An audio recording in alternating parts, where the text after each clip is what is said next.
ಪರೀಕ್ಷಾ ಪ್ರಾಧಿಕಾರ 2025ನೇ ಸಾಲಿನ ವಿವಿಧ ವೃತ್ತಿಪರ ಕೋರ್ಸ್ಗಳಿಗೆ ಸೀಟು ಹಂಚಿಕೆ ಮಾಡಲಿಕ್ಕೆ, ಕೌನ್ಸಿಲಿಂಗ್ ಶುರು ಮಾಡಲಿಕ್ಕೆ ಎಲ್ಲ ಥರದ ವ್ಯವಸ್ಥೆಯನ್ನು ಈಗಾಗಲೇ ನಾವು ಮಾಡಿಕೊಂಡಿದ್ದೀವಿ. ತಮಗೆಲ್ಲ ಗೊತ್ತಿರುವಂತೆ ಈಗಾಗಲೇ ನಾವು ತಮಗೆ ವೆರಿಫಿಕೇಷನ್ ಸ್ಲಿಪ್ಪನ್ನು ಡೌನ್ಲೋಡ್ ಮಾಡೋದಕ್ಕೆ ಹೇಳಿದ್ವಿ. ಈಗಾಗಲೇ ಸಾಕಷ್ಟು ವಿದ್ಯಾರ್ಥಿಗಳು ವೆರಿಫಿಕೇಷನ್ ಸ್ಲಿಪ್ಪನ್ನು ಡೌನ್ಲೋಡ್ ಸಹ ಮಾಡಿಕೊಂಡಿದ್ದೀರಾ.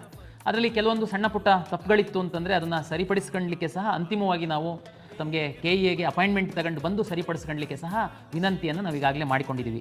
ಮುಂದುವರೆದು ನಾನು ನಿಮ್ಮ ಮುಂದೆ ಬಂದಿರುವಂಥದ್ದು ಬಹುಮುಖ್ಯವಾದಂತಹ ಕೌನ್ಸಿಲಿಂಗ್ ಪ್ರಕ್ರಿಯೆ ಬಗ್ಗೆ ಒಂದು ವಿವರಣೆಯನ್ನು ನೀಡಲಿಕ್ಕೆ ನಾನಿವತ್ತು ನಿಮ್ಮ ಮುಂದಿದ್ದೀನಿ.